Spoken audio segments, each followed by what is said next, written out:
बोलेगा।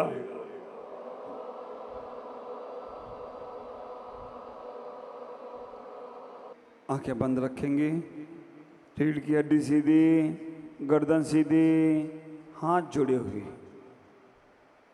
हे भव्य श्रावक को, हे भव्य जीवो, ये संसार असार है, इस संसार में कोई भी सार नहीं है। ये संसार क्षणभंगुर है। इस संसार में जो कुछ भी है वो सब समाप्त होने वाला है। बचपना चला गया, यौवन भी चला जाएगा, वृद्धापन भी चला जाएगा, मरण के नज़दीक भी हम चले जाएंगे। अनंत बार संसार में जन्म और मरण को किया है, अनंत बार घर परिवार बीवी बच्चे सुख दुख को संसार में स्वीकार किया है। इस बार कुछ नया करो, अपने आप से आत्मा की बात आत्मा से करो, आत्मा को पाने का प्रयास करो। ये तुम्हें हर बार मिलेगी, लेकिन संयम का साधन ये मनुष्य पर्याय हर बार नहीं मिलेगी। जितना भी व्रत नियम संयम सम्यक दर्शन के साथ हो, सम्यक दर्शन के होते ही सम्यक ज्ञान होगा। सम्यक ज्ञान आते ही सम्यक चारित्र को स्वीकार करोगे। हे भव्य जीवो, इस संसार में 7 तत्व हैं, जीव, अजीव, आश्रव, वंद, संबर, निर्जरा, मोक्ष। जो जानता है देखता है वो जीव है। जिसके अंदर चेतन प्राण है वो जीव है। जिसके अंदर स्पर्श रस गंध वर्ण है, जो अचेतन है वो अजीव है। आत्मा से जो कर्म का आश्रय हो रहा है, आत्मा की ओर जो कर्म आ रहे हैं उन्हें आश्रव कहते हैं। आत्मा से कर्मों का एक अवगाहन संबंध हो जा रहा है, उसे बंध कहते हैं। आत्मा में आने वाले कर्मों को रोक दिया, उन्हें संबर कहते हैं। एक एक करके कर्म बाहर निकाले, उन्हें निर्जरा कहते हैं। संपूर्ण कर्मों को बाहर किया, उसे मोक्ष कहते हैं।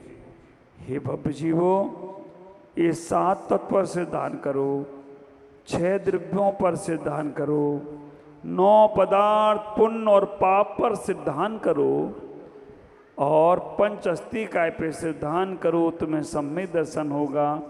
सम्यक दर्शन होते ही अर्ध पुद्गल परावर्तन काल शेष हो जाएगा। तुम्हारा आधा संसार ही बचेगा। हे भव्य जीवो, संसार में आए हो कल्याण करना, आपका जीवन मंगल में होगा।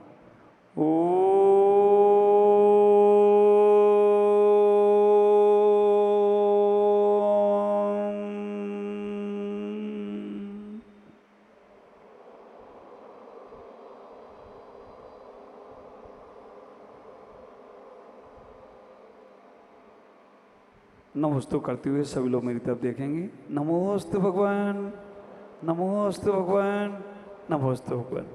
इस प्रकार से समोसन में भगवान की दिव्य देशना केवल आपके कल्याण के लिए होती है। आप आश्चर्य करेंगे, भगवान नहीं बोले तो 12 साल तक नहीं बोले, भगवान नहीं बोले तो 12 साल तक नहीं बोले, और बोले तो ऐसे बोले कि दिन में 4-4 बार बोले। ख्याल करके रखना, प्रातः 4 से 5 के बीच में जब सामायिक का समय होता है, वो समय सामायिक का इसलिए कहा गया क्योंकि भगवान की दिव्य देशना उस समय खिलती है। सामायिक में चिंतन करो। उस वक्त हम डायरेक्ट समोसन में बैठे हैं सुबह 4 से 6 के बीच में। अब आपके यहाँ तो दिन जल्दी हो जाता है। हमें लगता है भगवान को अगर पूर्वांचल में समोसन लगाना होगा तो 3 ही बजे लगा लेंगे, क्योंकि ब्रह्म मुहूर्त 3 बजे हो जाएगा। यहाँ पर जब संध्या का समय होता है, उजाला आ रहा है और अंधकार जा रहा है, उसे संध्या, 2 के जोड़ को संध्या बोलते हैं। सुबह आप ब्रह्म मुहूर्त में उठकर ध्यान करते हैं, वो समोषण का प्रतीक है, उसमें भगवान का ध्यान करना। एक बार सुबह बोलते हैं, दोपहर में जब 11 से 12, 12 से 1 का बीच का समय होता है, जब साधु सामायिक करते हैं, उस वक्त भी भगवान की दिव्य देशना करती है। शाम के समय जब अंधकार आ रहा है, उजाला जा रहा है, उस संध्या के समय भी भगवान की दिव्य देशना करती है। और मध्य रात्रि में भगवान के समोसरण में अंधेरा नहीं होता है। कितने सूरज होंगे भगवान के समोसरण में? एक भी नहीं है। सूर्य और चंद्रमा तो उनके चरणों में बैठे हैं। वहां पे तो रत्नों का इतना प्रकाश है कि सूर्य और चंद्रमा का प्रकाश भी फीका पड़ जाता है, भगवान का ही इतना प्रकाश है। मध्य रात्रि में भी भगवान की दिव्य देशना होती है। 4 बार बोलते हैं, बोले नहीं तो बोले नहीं, बोले तो 4 बार। और एक बात का ख्याल करना, नहीं बोले तो पैरों की चलने की आवाज भी नहीं आई, उनकी पदघाट भी नहीं सुनी, नहीं बोले तो श्वास लेने की धड़कन भी नहीं पता चली।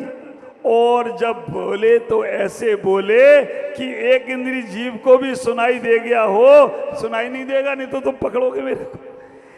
बोले तो ऐसे बोले कि उनका भी कल्याण हो गया हो, जगत जगत के लोगों का कल्याण हो गया हो। हर किसी के कानों में उनकी वाणी पंचेंद्रिय संगी सुन सकता है। और तो और जब भगवान बोले तो ऐसे बोले, एक इंद्रिय जीव से लेकर पंचेंद्रिय तक के जीवों का कल्याण होता चला गया। भगवान के समोषण में जब जो पहुंचे, आप लोग सरस्वती पूजा में पढ़ते हो ना, सरस्वती पूजा में तीर्थंकर की वाणी, तीर्थंकर की धुनी गर्दन ने सुनी, अंग रचे पुण्य 8 कहीं। विचार करना, इतना ही विचार करो। तीर्थंकर की वाणी गर्दन ने सुनी, और गर्दन ने जब उनकी वाणी को सुना तो वो वाणी हमारे पास पहुंची। तीर्थंकर की धुनी गर्दन ने सुनी, अंग रचे सुनी ज्ञानमयी, सो जिनवर वाणी शिव सुख दानी, त्रिभुवन मानी पूज भई। विचार करना, भगवान की वाणी 4 बार की। एक और चीज आपको बोलूंगा, भगवान की वाणी 4 बार तो खिली, लेकिन पुण्य आत्मा जीव, राजा, सैनिक जितने बार गए उतने बार वो बोले। जितने बार गए उतने बार भगवान की पुण्य आत्मा जीव, समय पुण्य आत्मा जीव दिव्य देशना के बाद भी चले गए तो भी भगवान की वाणी खिली। और आपको आश्चर्य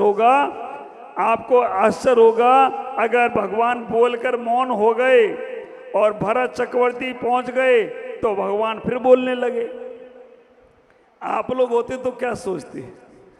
ये भगवान भी बड़े पक्षपाती हैं। अपने को देखकर, पैसे वाले को देखकर, राजा को देखकर बोल रहे हैं, और हमने तो बैठे 1 घंटे से हमारे को देखकर बोलते नहीं हैं। कई बार ये होता है, आप लोग बैठे हो, महाराज भी बैठे, बोल ही नहीं रहे, और कोई पुण्य आत्मा जीव आ जाए, विनोद भाई, कोई श्रेष्ठी श्रावक आ जाए शिखर चंद जी जैसा, और महाराज बोलने लग जाए, तुम कहोगे महाराज इनको देख के बोले, हमको देख के नहीं बोले। महावीर भाई आ जाए, थोड़ी हम बात करने लगे, महाराज तो इनको देख। ये कभी मन में विचार नहीं लाना, विचार करना। अगर आप ये विचार लाते हो तो अभी आप सम्यक दृष्टि हुए ही नहीं। जब तुम्हारे मन में भाव आते हैं, समझ के रखना कि हम अभी वो धर्म को समझे नहीं, पुण्य आत्मा जीव को देखकर बोलने लग जाए तो इसमें कोई आश्चर्य की बात नहीं है। समय को सीमित करते हुए मैं आपसे कहना चाहूँगा, आज भगवान की दिव्य देशना का प्रथम दिन है। उनकी 700 लघु भाषाओं में उनकी वाणी को खिली है, और उनकी वाणी जो ब्रह्मलिपि थी सर्वांग से निकली।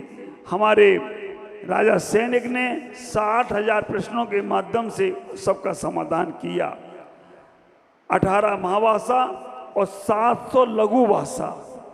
उनकी वाणी जो निकली, प्राकृत में निकली, संस्कृत तो बाद में बनी। प्राकृत हमारी मूल भाषा है, नमोकार मंत्र प्राकृत में लिखा गया है। विचार करना, सर्वांग से जो भाषा निकली और 18 महाभाषाओं में आप समझ सकते हो। तमिलनाडु के लोग, कर्नाटक के लोग, महाराष्ट्र के लोग, गुजरात के लोग, इस सारे प्रकार के लोग पहुंचे होंगे वहां पर। कुछ नहीं था, ये तमिल रहे, तेलंगाना रहे, आंध्रा रहे, आसाम रहे, गुवाहाटी रहे, कुछ नहीं था, ये अखंड भारत था। आदिनाथ के पुत्र भरत चक्रवर्ती का भारत था, जहां समोसरण लगा था। भगवान महावीर के बाद इतना विघटन हो चुका। अभी 15 अगस्त को बताऊंगा मैं इतना ही कहना चाहता हूं। उस वक्त उनकी दिव्यदेशना 1 योजन तक उनकी दिव्यदेशना खिली और उन्होंने दिव्यदेशना के माध्यम से भव्य जीवों का कल्याण किया, भव्य जीवों को मोक्ष मार्ग का उपदेश दिया। कल से, परसों से यहाँ पर जो क्लासें लगेंगी उसमें उनकी वाणी को मैं तुम्हारे तक पहुँचाने का प्रयास करूँगा। इतना ही विचार करना। आगम 3 अक्षर से बना है, आ, गा और माँ। आ माने आप, गा माने गर्दर और माँ माने मुनि। आप के द्वारा कहा गया, गर्दर के द्वारा सुना गया, मुनियों के द्वारा लिखा गया, उसे आगम बोलते हैं। इसलिए उस आगम का रसापान हम जरूर करें। अपने जीवन में मन में विकल्पों को लाने का प्रयास न करें। उन्होंने अपने जीवन में 7 तत्व, 9 पदार्थ आदि की विवेचना करी और बुद्धि देशना, उनके माध्यम से भव्य जीवों का कल्याण हुआ। आप सबका भी कल्याण हो। आप सब भी पूर्वांचल वाले, पूरे भारत के लोग जो आज मुझे जिनवाणी के माध्यम से गुरु भक्त, एक ऐसा अनंत भक्त जो नाम नहीं चाहता है, एक ऐसा अनंत भक्त जो नाम नहीं चाहता है, लेकिन वो चाहता है कि महाराज आपकी वाणी से लोगों को सम्यक दर्शन की प्राप्ति हो, आपकी वाणी से लोगों का कल्याण हो, आपकी वाणी से लोगों के जीवन, मन, दुनिया पूरी बदलती चली जाए। बस यही भावना उसकी है। उस भक्त को मेरा बहुत बहुत मंगल में आशीष है, जिसने ये सब पूरा से पूरे कार्य को आगे से आगे बढ़ाने का प्रयास कर रहा है। जिनवाणी चैनल में कोई समाज का सहयोग नहीं, कोई सामूहिक का भक्त, एक ही भक्त ये भाव पूरे बना लिए और सबको सुनवाने का प्रयास कर रहा है। मेरा उस सबको मंगल में आशीष, आप सभी को मंगल में आशीष। ओम नमः जय गुरु। धर्म स्नेह में बात पाओ। बहुत प्यारी सी चर्चा, बहुत प्यारा सा स्वाध्याय, बहुत प्यारा सा ग्रंथ इष्टोपदेश। आज हम सबके सामने वो ग्रंथ है जो ग्रंथ 5वीं शताब्दी में जन्मे आचार्य, 6वीं शताब्दी में जन्मे आचार्य पूज्यपाद स्वामी ने लिखा है। अभी हम ईस्वी संवत 23वीं शताब्दी में, 23वीं ईस्वी संवत में चल रहे हैं। आप विचार करके रखो, ये जो ग्रंथ आपके सामने मैं रख रहा हूं, ये अध्यात्म का ग्रंथ है। इस ग्रंथ के अंदर बहुत सी चीजें हमें नीति वाक्यों के माध्यम से समझाई गई हैं। कुंद स्वामी महाराज ने 84 पहोड़ लिखे, समय सार, प्रवचन सार, नियम सार, अष्टपहोड़ आदि 84 पहोड़ ग्रंथ लिखे। उन्होंने अध्यात्म को सीधा सीधा परोस दिया। उन्होंने अध्यात्म की बात को डायरेक्ट आपसे कह दी। समय सार में कह दिया कि आप शुद्ध हैं, आप बुद्ध हैं, आप परम तत्व को प्राप्त हैं।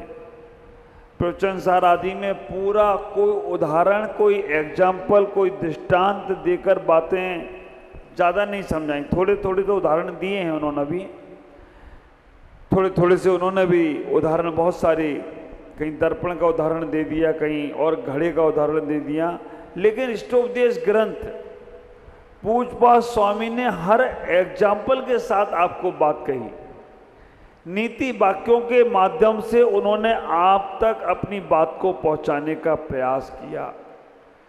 पूज्यपाद स्वामी, जिनका जन्म कर्नाटक में हुआ, कुंडग्राम में, 6वीं शताब्दी, विक्रम शताब्दी की 6वीं में जन्म हुआ। माँ का नाम श्री देवी, पिता का नाम माधव भट्ट था। बचपन का नाम भी इनका पूजपात था। ब्राह्मण वंश में जिन्होंने जन्म लिया। और इनको वैराग्य कैसे हुआ? पूजपात स्वामी को एक सर्प मेढक को मुख में रखे जा रहा था। इन्होंने जोर से डांटा, मेढक को छोड़ दे। विचार करना, अहिंसा की वाणी जब मुख से निकलती है ना, तो क्रूर से क्रूर प्राणी भी हिंसा छोड़कर अहिंसक हो जाते हैं। चाहे अमरचंद दीवान हो, चाहे सेठ सुदर्शन हो, चाहे हमारे पूजपात स्वामी हो। अमरचंद दीवान ने शेर को, हिंसक शेर को भी जलेबी खिला दी। अहिंसक की वाणी थी, अहिंसा की वाणी थी। विचार करना, शेर सुदर्शन ने अर्जुन वाली जैसे हिंसक व्यक्ति की भी हिंसा छुड़वा दी, क्योंकि अहिंसा की वाणी थी। और पूजपात स्वामी को वैराग हुआ। कैसे? मेढक को पकड़ के जब सर्प जा रहा है, उन्होंने जोर से कहा, सर्प मेढक को छोड़ दे, और उस मेढक को छोड़ दिया गया। उसी वक्त उनके मन में वैराग आया और सन्यास को धारण किया। ये पूजपात स्वामी, जिनका नाम देवनंदी था, लेकिन पूज्यता को प्राप्त थे। इन्होंने 700 पुष्पों से, 7000 फूलों से औषधियाँ बनाई। ऐसे हमारे महामुनिराज हुए हैं ये,